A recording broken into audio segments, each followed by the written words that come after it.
All right. Hey, welcome to another episode of Making Pittsburgh Healthy. And I really want to encourage you to share these episodes with your friends and family.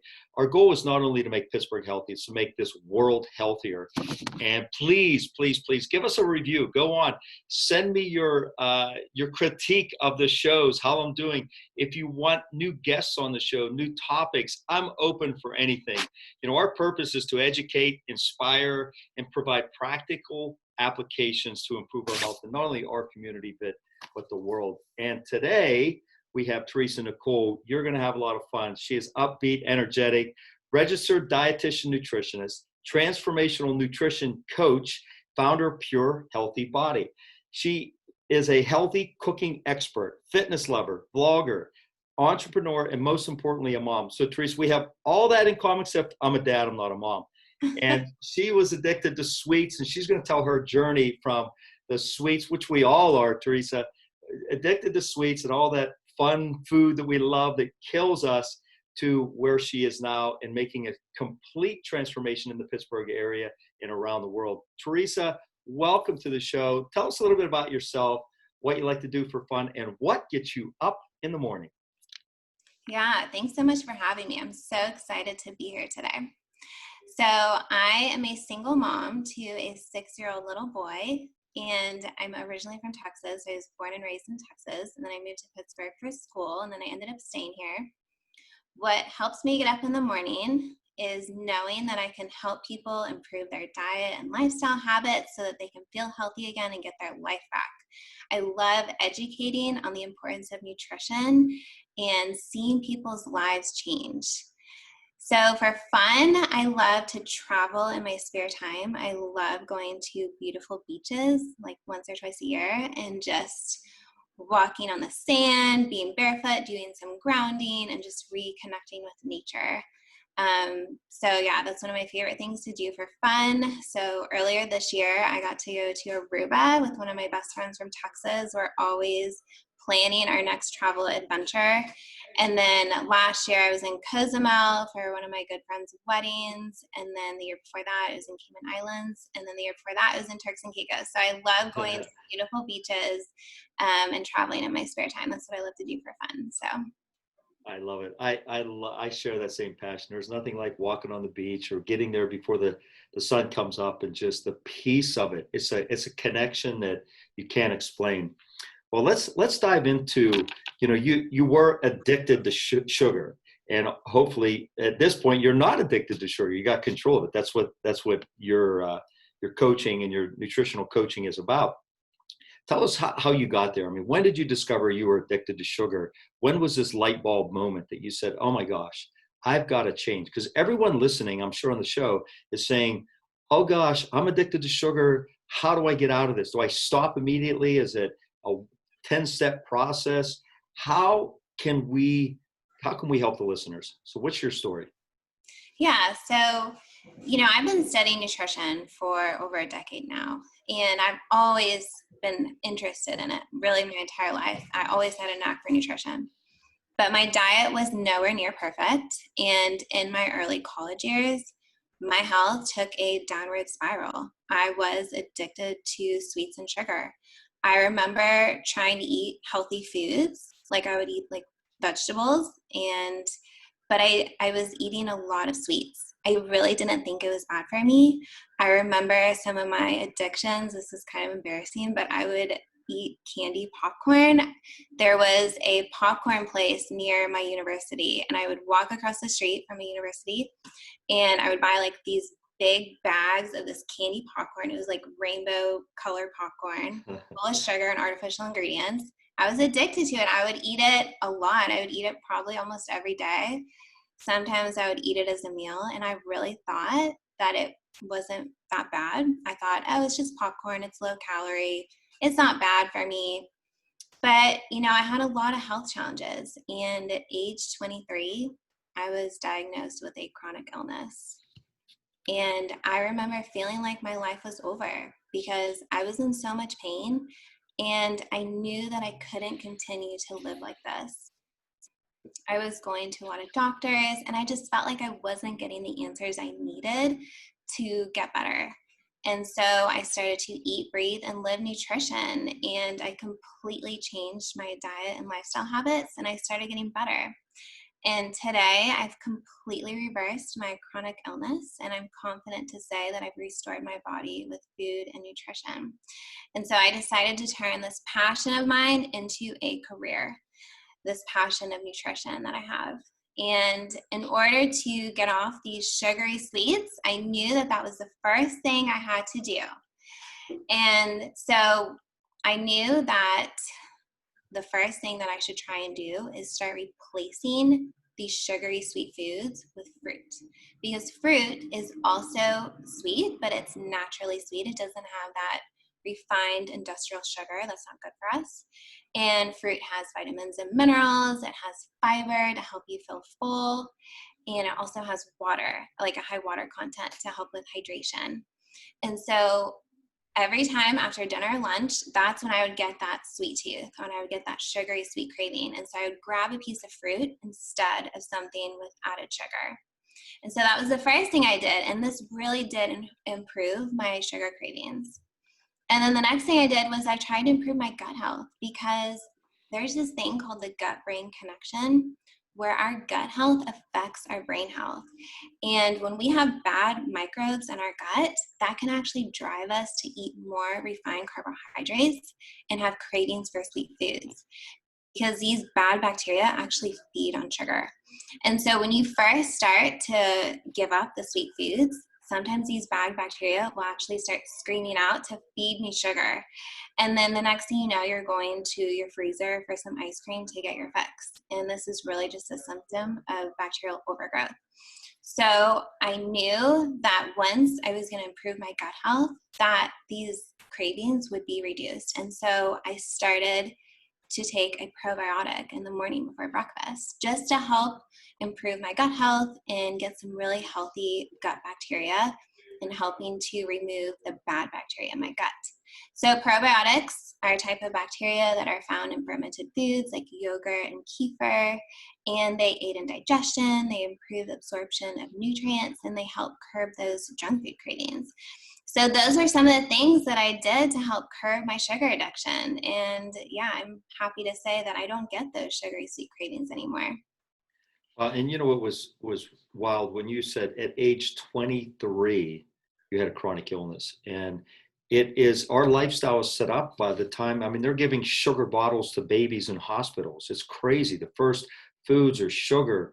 These formulas are sugar. So it just embedded in us with our lifestyle and our thought process. But you completely reverse it. I hope you hear that, folks. Completely reverse. It's not like you manage it, you control it. Your body has a healing power inside it that restores itself. We're meant to be alive and healthy. I love the just go to the fruit thing. And what was interesting, I was listening to podcasts on alcoholism, and people have the cravings for alcohol, and it's the exact same thing.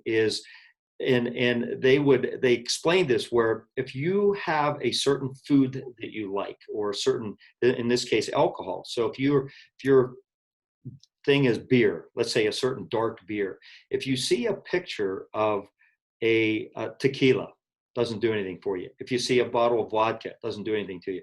But if you turn the page and you're looking at a magazine and you see a dark beer sitting on a page, you immediately, your brain triggers, and the neurons in the brain trigger a physical craving because it raises dopamine, and you can actually taste it in your mouth. And this is crazy. It's the same thing with sugar. Is I may not like a Snickers bar, but maybe it's the popcorn and the candy popcorn. But if you see a picture of that, it triggers it. So what you're doing, and this is so key, is you're cleaning your internal body, preparing your body to be healthier and stronger, because you're still going to see the popcorn in the store. But if you're healthier, it won't trigger the dopamine. And how long did that take for your cravings, physical cravings, that you were actually in control? Yeah, so I will say it took me probably 1 or 2 years before I really was able to give up the sugary sweets. But let me tell you, it was baby steps for me. I remember doing it one step at a time. I started with replacing the sugary sweets with fruit, but if I still really wanted something with sugar in it and not just the natural sugar from fruit, I would indulge. I would just go ahead and have that, that food that I was craving that I couldn't stop thinking about. But over time, I didn't want it as much anymore. I lost interest in it over time, and it got to be where I only wanted that sugary sweet maybe once a month, and then it was once every 3 months, and then it was once every 6 months, to the point where you realize, wow, I haven't craved anything without its sugar in like 6 months or in a year. But it takes time, and it takes time for your taste buds to change too. But eventually your taste preferences for foods will change. And I think growing up, a lot of us get used to eating a certain way, and those taste preferences will continue throughout our life and into adulthood. But we can change them. And if you have a sweet tooth and you're used to having this preference for sweet foods, you can change that to where you don't crave sweet foods anymore. But it takes time. And I think it's important for people to realize that, yes, you might have a lapse here and there where, yeah, you might crave that sugary sweet and you might go and indulge in it because you can't stop thinking about it. But it's not that you're giving up on your goal.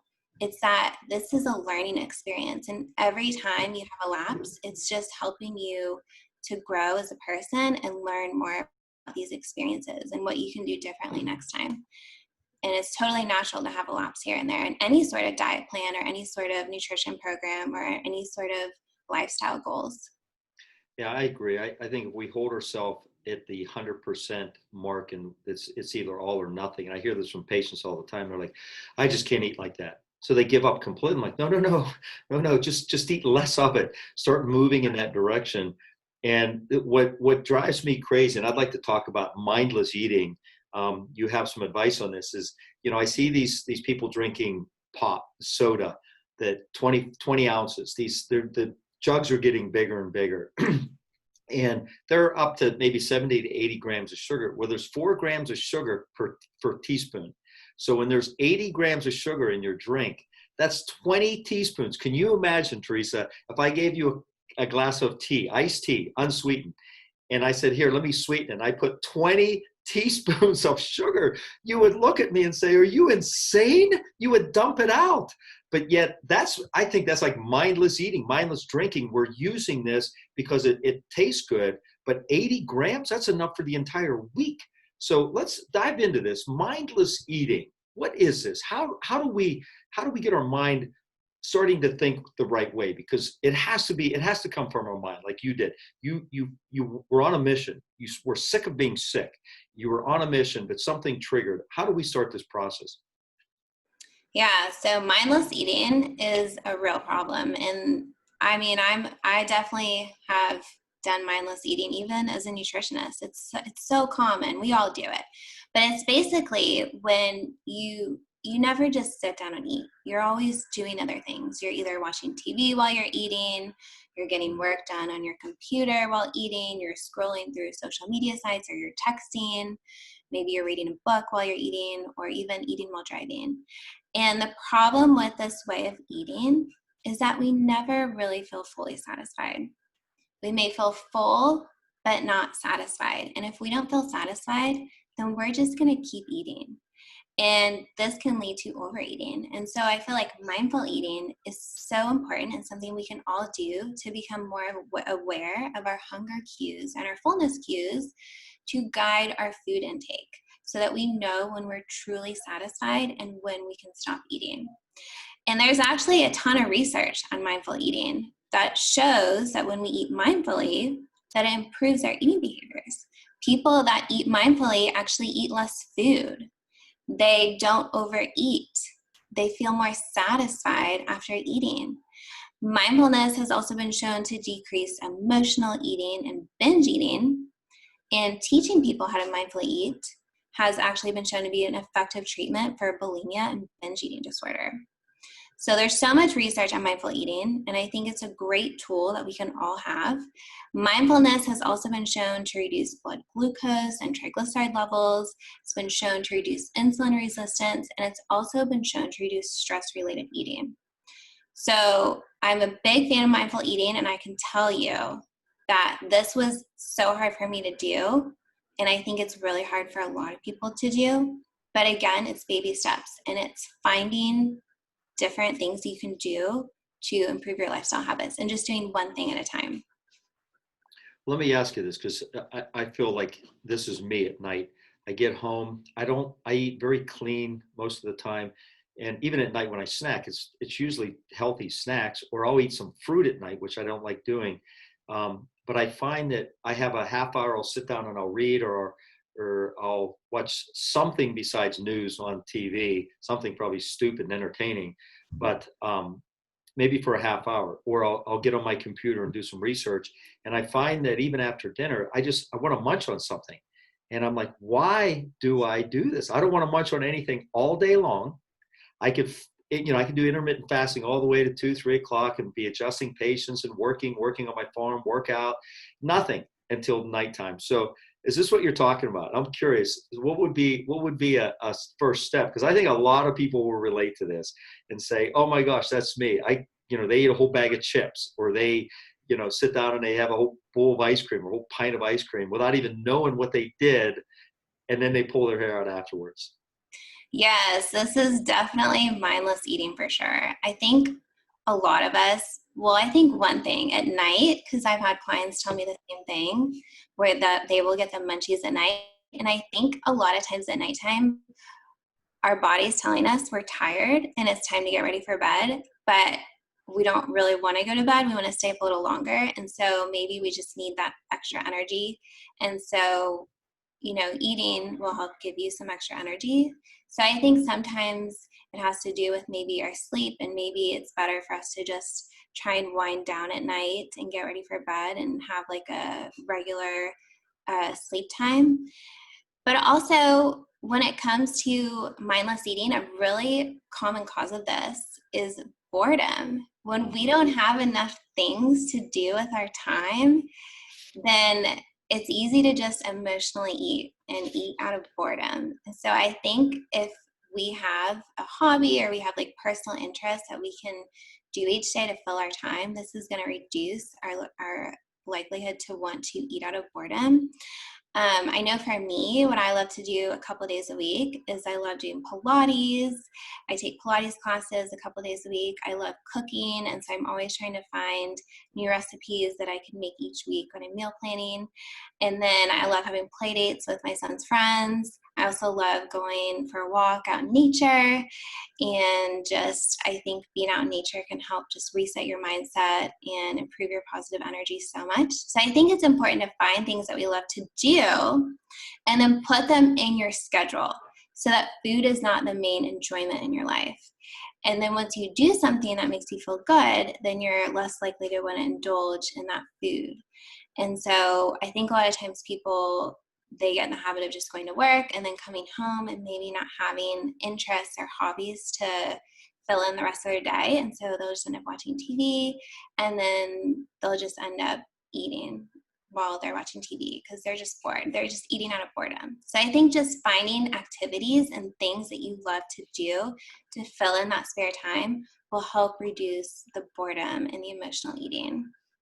Yeah, I agree completely. And as soon as you said boredom, ding, ding, ding, that was me, because I'm a high energy all the time. When I'm adjusting and I'm in the office, I'm going all day long.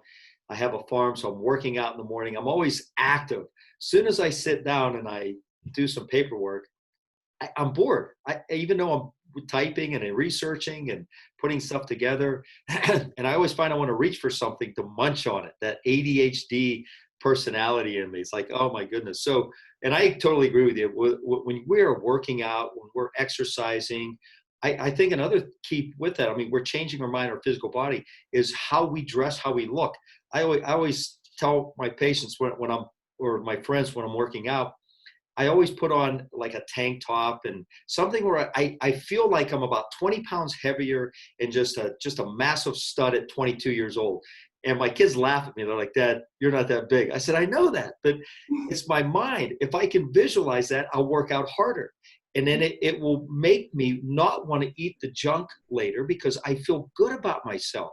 I get outside and I enjoy the fresh air, which I was doing this morning. And it's just beautiful. It changes your state. So I agree with you. If we're not doing those things, and we're just, it's kind of like a stagnant pond. It's going to be dead. And how do you feel? And I would like to dive into like, okay, what do we have to do now? But how do you feel about this whole COVID-19? More people are sitting at home than ever because they're not at their job. They're at home doing their work. Do you see your clients, or have you heard that this is getting worse because now we're not even at our job, or we're at our computer more? And these are students, people that, used to have a full-time job at a business or company. Now they're sitting at home typing away on their computer for 8, 10, 12 hours. I'd seen that the amount of time they are spending it on their job is actually increased, and that's spending their time on the computer. And the amount of activity and movement has decreased because they don't have meetings to go to and a job to drive to and get out, climb stairs to go to work, whatever that is. Have you seen that be an impact? And if it is, as we get into maybe these healthy snacks, like, what do we need to do to change this? Yeah, I have seen this. I think a lot of people, now that we're all at home, working from home, we're not getting that movement that we need and that exercise that we were getting before. Just walking to our cars, getting some exercise, or walking up the steps to go to the office is some exercise. And now we're not getting that anymore. So I think now, yeah, emotional eating and eating out of boredom is becoming more common with everyone being at home more. So I think one thing we can do is we can journal some of our feelings and emotions when we eat. So most people have heard of food journaling before, which is tracking your food, and that's really good for starting any type of weight loss program or any type of nutrition or diet program. But we can also write down our thoughts and feelings and emotions when we're eating those meals. And this will help determine, are we really eating out of true hunger, or are we eating out of boredom? And, I like to use this example. Eating a chocolate chip cookie, for example. That chocolate chip cookie could mean a whole lot of things. It could be someone who had a healthy dinner, they went to the gym that day, and then they felt great and they just decided to have a planned indulgence in their mom's homemade baked cookies that she had brought over that night. Or it could mean someone went, had a really bad day. They were in a bad mood at work and they just felt like eating that chocolate chip cookie. So that cookie could mean a whole lot of things. And I think when we write it down on paper, it can help us see these patterns and help you see the why behind that chocolate chip cookie and address any issues that people have with their eating patterns.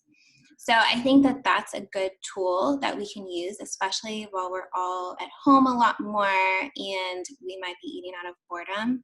And then I think there are also things we can do for healthy snacking, because snacking throughout the day is actually really good for us.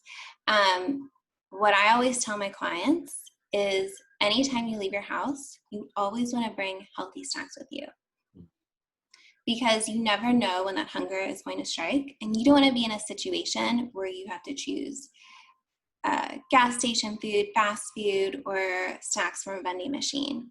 But if you have healthy snacks with you, then you're less likely to reach for those processed packaged foods. And while we're at home during this pandemic, we can also make sure we have healthy snacks with us. And so that way during the day, if we do get the munchies, at least the food that we're going to grab for those snacks is healthy. And there's so much actual research on snacking and showing that when we snack, it actually helps improve our cognition. We're sharper mentally. We perform better on our daily tasks. And so there's actually a lot of science behind snacking, and it is very healthy to snack throughout the day.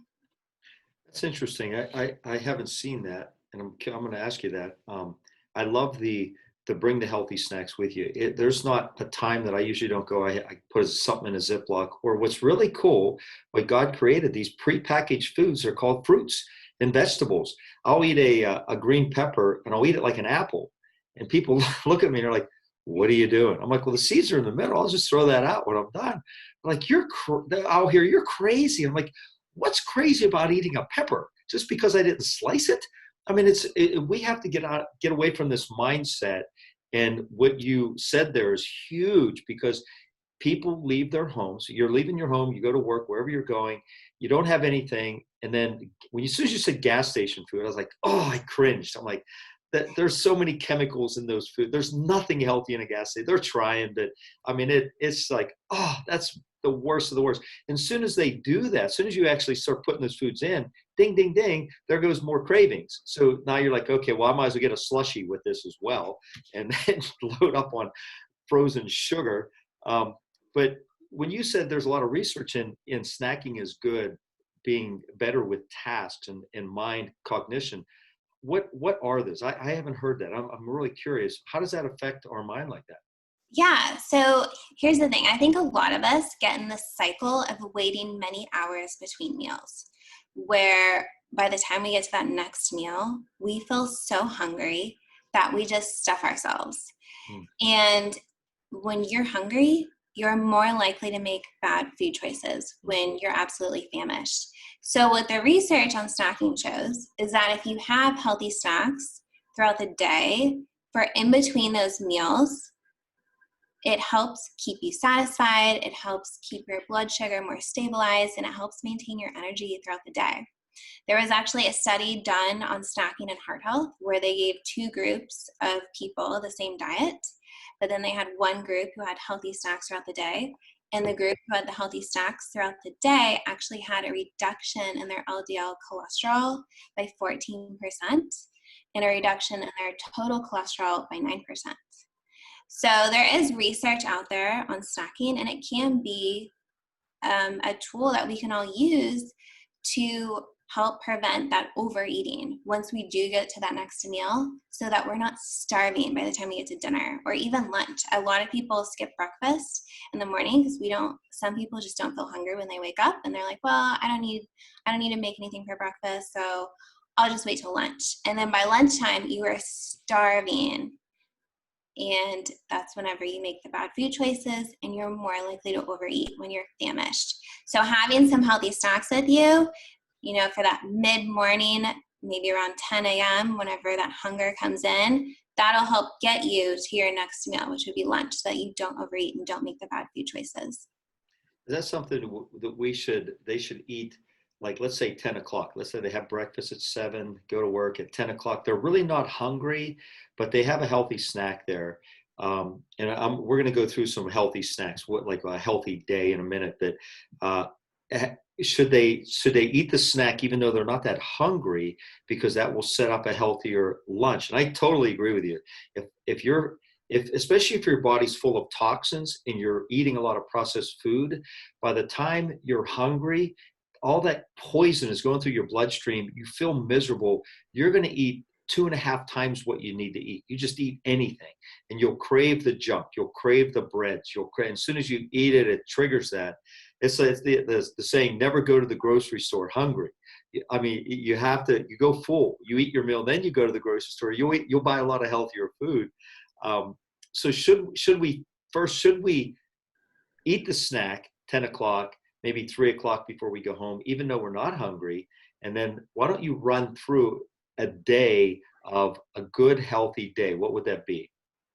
Yeah, so I'm all about listening to your body when it comes to when should you eat. So I don't think that anyone should just eat, at a certain time just to have like a regular eating pattern. I think that we need to really listen to our body. Are we really hungry? And if we are, then yes, absolutely have a snack. And then I think some healthy snacks are anything that are going to have fiber, fat, or protein, or a combination of these things to help provide you with a feeling of fullness. So some of my favorite snacks are berries. I think berries are great. I think they're a superfood in my opinion, because they have antioxidants, they have the vitamins and minerals. And I always think of blueberries and how there's all this science that shows that it increases brain power and helps with cognition and memory. And then fruit's another great snack. It has the fiber, it has the vitamins and minerals as well. Carrots and ranch are a great snack. That's something that I used to always bring with me to work, and like all my coworkers would be like, oh, there she is eating her carrots again. But I love carrots for a snack because they just give you so much energy, and they're so healthy for you with the beta carotene and the fiber. Hard-boiled eggs are great. Those are super easy too to bring with you whenever you're leaving to go somewhere, and great source of protein. Seed crackers, like Mary's Gone crackers, those are my favorite crackers. Good source of fiber, and then you can eat those with hummus or nut butter, which would be a good source of healthy fat. Nuts are a great source of healthy fat. Organic popcorn is a great snack. I also love healthy fruit and nut bars, like Lara bars. Those are my favorite type of bar. I used to bring those with me to work as well for snacks, and they're super easy, just grab and go. And then fruit smoothie pouches are great too. There's this one brand of fruit smoothie pouch that I like. It's called Noka, and it has like fruit in there. It has some chia seeds for the healthy fat, and then it has some rice protein, so you have a little bit of protein, and then the fruit. So yeah, anything like that, those are all going to be great healthy snacks that you can have with you, whether you're at home or whether you're on your way to work or wherever you're going. You can just bring them with you, and that way when that hunger comes, you're prepared and you don't have to go get fast food or gas station food. Yeah, I think those are great choice. Everything you said, I do very similar. And I always have food with me, either at work or, I always try grab something or a protein shake. And sometimes I don't eat it. Sometimes I do if I had a really hard workout, I make sure I get the extra protein and the nutrients in. But I agree with you. Let's not just force food in just to get it in. And if we listen to our body, your body will tell you. And especially as you start to eat healthier and your body becomes cleaner, your body's going to start letting you know it's starting to purify itself. So your mind and body, that connection, start to let you know. They tell you, hey, you need to eat something. And if you don't prepare, like Teresa's saying, if you don't prepare, then you're looking for anything in those stupid machines. What do they have in them but processed chemicals and garbage? So you got to prepare. And a lot of the choices you had, it wasn't just, people always say like, what do you eat for, snack, Dr. Tressor, a pine cone? I'm like, no, I eat like real food. And I just eat healthy choices in my food. So it can be done. Why don't we talk? I mean, you have a lot of online courses. You teach this, you coach this, you're trying to transform lives. And there is a huge community out there that are, I think, dying to learn this stuff and understand it. They just don't know where to go. And that's why we're doing these podcasts, to reach people. And when you listen to this, please, like I said before, share this, send it to somebody. We can all learn from this, but we all need resources. We can't do this on our own. Theresa didn't do this on her own. She needed coaching and teaching to get her where she is. I still love learning and coaching and listen. I was listening to a podcast on the way down to our podcast. I love learning. So can you tell us about your programs? And I'm curious too, with the mindful eating that you were describing, do you have programs such as that can teach? So why don't you tell us about yourself? Yeah, so I do talk about mindful eating in my online nutrition course. And basically, my online nutrition course is called Detox for Weight Loss. And it's for anyone who's looking to lose weight or may have struggled with their weight in the past. Or it's just for anyone who wants to learn about nutrition and healthy living and wants to improve their diet and lifestyle habits. So in the course, you will learn which foods to eat and which foods to avoid. You will learn how to eat the right portion sizes tailor-made to your body. I talk about how to eat out at restaurants and what to order on the menu. I talk about the best restaurants to choose when dining out. I also talk about the best supplements to support weight loss. I teach you how to meal plan and so much more to improve your diet and lifestyle habits. In the course, there are video lessons for each topic. I have PDF guides and handouts that you can download to your computer and print out if necessary. And then I also have a recipes ebook with really good, delicious recipes. And I would love anyone listening right now to go and check out my online nutrition course. I'm actually giving everyone who's listening right now a huge discount on the price. And you can actually watch the first 10 minutes of my course for free. And all you do is go to my website, missnutrition.com, and it's spelled MISS, nutrition.com, and click on courses, and it'll take you right to my nutrition course, and your discount will be there. Awesome. Well, I appreciate that. And I'm sure the listeners do as well. And if you're listening and you're saying, well, I'm just not sure, maybe I'll wait. I hate hearing that. I'm one of those guys that you're like, hey, does this sound good? I'm like, I think it does. Here's my credit card. Let's go. And I've spent a lot of stuff and maybe it wasn't the best thing, but it still improved my life.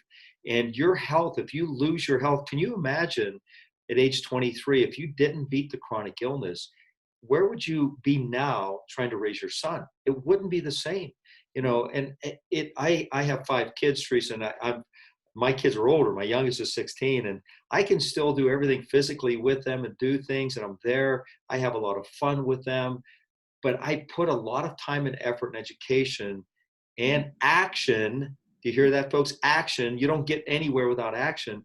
The action is, hey, if this sounds good, just do the course. Sign up, do the course, learn. She will help guide you through this. And this won't be the end. This will be a stepping stone. You learn from this and you keep going.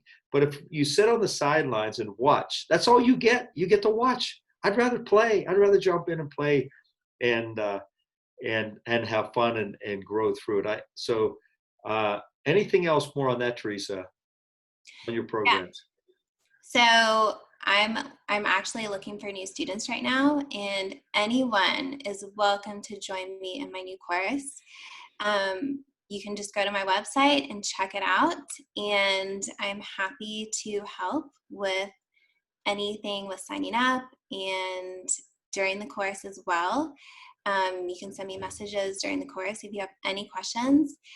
And yeah, I've had a lot of great feedback from a lot of my students, and a lot of them have learned some great diet and lifestyle habits. And I love educating people on the importance of nutrition and seeing people's lives change. How excited are you knowing that you understand this now for your son? Because your son doesn't have to go through what you had and developed, that you can completely change this. How excited are you knowing that? Yeah, I love that I have this knowledge because I have been able to incorporate it in my son's life from the very beginning. Um, I knew the importance of breastfeeding when he was a baby, and so I made sure that he was getting the healthiest breast milk that he could for the first year of his life. And then introducing him to baby foods, I made sure that he had the most nutritious baby foods he could for optimal brain development. And throughout his entire life, I've made sure that he gets the best food. I mean, his diet is like all organic food. I don't do gluten or dairy, and I don't do things without added sugar. But, at the same time, I let him indulge. When he goes to a birthday party, if he's with his friends, I'll let him have treats. I just don't bring that stuff into my house. But he is getting the best nutrition for his body and for his brain development and growth. And so I feel very fortunate that I can do that for him. It's cool. I felt the same way. I was in chiropractic school when we had our first daughter, and I was really trying to learn. I just didn't know what and who to learn. So I just we didn't have Google. We had books, we had libraries, and I just went to everything I could to learn. But I am so thankful. My kids had amazing health, and they continue to have amazing health with virtually almost medication free. My oldest is 28, my youngest is 16, medication free for almost all my kids. Not perfect, but their health is good. They all exercise. They know what to eat. They know how to read labels. They know what is good and bad. Not that they do it all the time, but they know. And if you're a mom out there listening, and the reason I say moms is moms make about 70 to 80% of the health decisions in a family. And I know my wife is not home right now, and the kids they're on vacation. So I'm there for a few days by myself without cooked meals. I'm not really good at that. So yesterday I cooked liver and onions, beets and carrots. I was so proud of myself. And they're like, liver and onions. I'm like, oh, this is one of the healthiest meat. And we have an organic farm.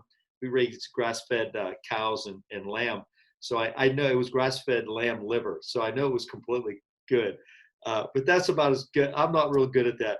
I depend on my wife. And I said, most guys depend on their wife or somebody cook. When my kids cook, they cook an amazing meal. I love it. If it's up to me, I'll eat some fruits, vegetables. I'll blend a shake and, just move on. So if you're a mom out there listening, especially if you have a family, you have kids, if you're a single mom, your kids are dependent on you. They're dependent, their health, their education, what clothes you put on them, putting them in bed, shelter. Well, their health is one of those aspects. So you're not going to lose when you do things like this. And everything you can get your hands on to learn more, grow more, understand, and then give this to your kids, the gift of health. It's amazing. So I'm proud of what you're doing in the Pittsburgh area and reaching out throughout the world. These online courses, you could be in Zimbabwe and do this. It doesn't matter. So thank you so much. I enjoyed our time together. I think we have a lot in common, and we're both in the Pittsburgh area. We're going to make a dent here, Theresa. We're going to keep, my goal is to make Pittsburgh the healthiest city in America. That's a big goal. So I need your help. We need everyone on board here to transform the city.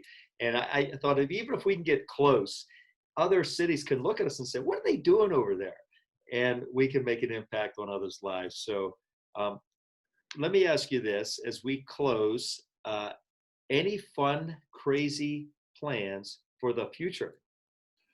Yeah, so normally I would be telling you about my amazing vacation that I'm going to be taking because I love going to the beach once or twice a year. But unfortunately, all my trips have been canceled since March 20th. I was actually supposed to be in Cancun in 2 weeks for a wedding. And I just found out from my friend in Texas that I always travel with that we're not going to be able to go anymore. And I'm so bummed.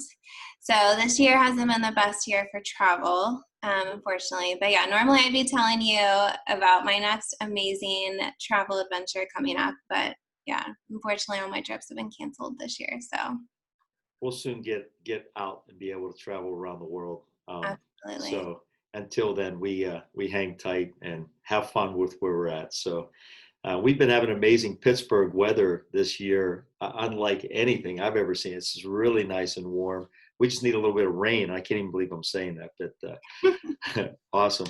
All right. Any parting advice as we head on out, Theresa? Yeah. So I want to talk about when it comes to creating lifelong habits. It's important to remember that it's all about baby steps and just doing one thing at a time. I think people can get really overwhelmed with all the nutrition and diet information out there. And then when it all comes at us and then we think, oh, that's too much information, I can't do all that. And so they end up just giving up and they don't make any changes. So it's important to know that you can just do one thing at a time. So for example, this month, maybe your goal would be to eliminate soda. And so you start drinking more water instead of soda. And then you get in the habit of doing that. And then the next month, you figure out a way to have filtered, purified water to drink every day instead of tap water. And then you get in the habit of that. And then the month after that, you start shopping at a store that has more organic food instead of your normal store. And then you get in this habit of always going to that store every time you go grocery shopping.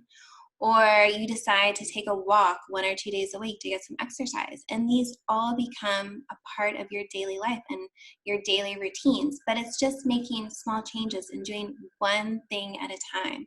And then eventually you don't even have to think about these things anymore because these healthy habits become how you live your life.